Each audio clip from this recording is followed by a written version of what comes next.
Welcome to Bonehead Weekly Fun Size. This week's edition is Serial Killers. Now, we've been asked a couple of times to talk about our favorite serial killers on Bonehead Weekly, and we don't do that because, well, we've talked about it on Bonehead Weekly before. But we are more than happy to talk about our favorite serial killer films or films that have serial killers in them. I want to start first, and it's the only serial killer that actually, quote unquote, exists. Well, there's technically two that I find fascinating. But the one that I find the most fascinating is probably the one that most people know, and that is Jack the Ripper.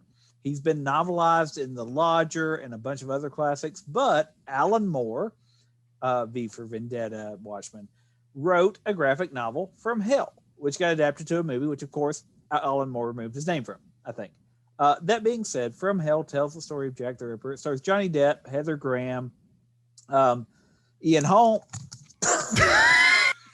My headphone fell off. Sorry. Ian Holm, Ian Richardson, Jason Fleming. It's got a great cast, and it's all about them trying to Jack find the Ripper. Jack the Ripper. No shit. Thank you, Joe. Anyway, if you've never seen From Hell, you probably should check it out. His headphones got ripped off his face.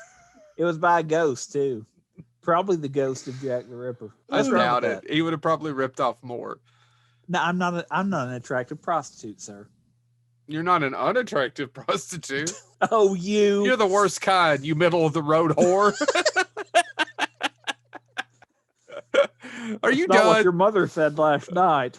She said I was the worst whore. Well, whore ever. That's what I got from him. All right. So I was going back and forth. I really wanted to talk about a classic, but I'm not going to. I am going to talk about William Friedkin's Cruising. A lot of people haven't seen this. It was ripped apart when it came out in 1980. Friedkin was still reeling from the absolute disappointment of the classic film Sorcerer, and he decided to take on a book called Cruising, written by Gerald Walker, that's loosely based on some real crimes, some real murders that happened around New York City. It's about a detective chasing down a serial killer that's hunting gay men in some of these clubs that were all owned, by the way, by the mafia. You got to look this up. Cruising is not a movie that I will tell you to take a date to, or go out on a date with, is what I should say, on a Saturday night. You're going to feel a little grimy after watching it, but it is a good film. It's dark and it is gritty. So one of the things Chad and I complained about at The Joker was that the Joker movie wasn't gritty enough to be a 70s film. Right, Chad? Mm-hmm. You and I both agreed on that. Well, Cruising kicks its ass when it comes to being gritty. I dare you to watch this movie starring Al Pacino, Paul Sorvino, Karen Allen, and not feel slimy at the end of it. And it has a hell of an ending that's not going to answer all your questions, okay? So I'm going to go along with the New York theme that Joe brought up, and I'm going to go with the 1989 classic, The January Man.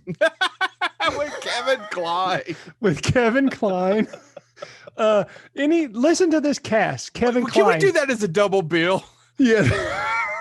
But we got to get January Man to play second, because Cruising is, I swear to God, it will make you feel slimy. Keep going. And the January Man will not not have that effect on you. So you have Kevin Kline. His partner in crime is Alan Rickman. His brother is played by Harvey Keitel. Susan Sarandon, Mary Elizabeth Mastertonio. I'm butchering that name. Danny freaking Aiello, and an over-the-top performance by Rod Steiger. You got to see this movie, and it has one of the funniest chase scenes ever in movie history.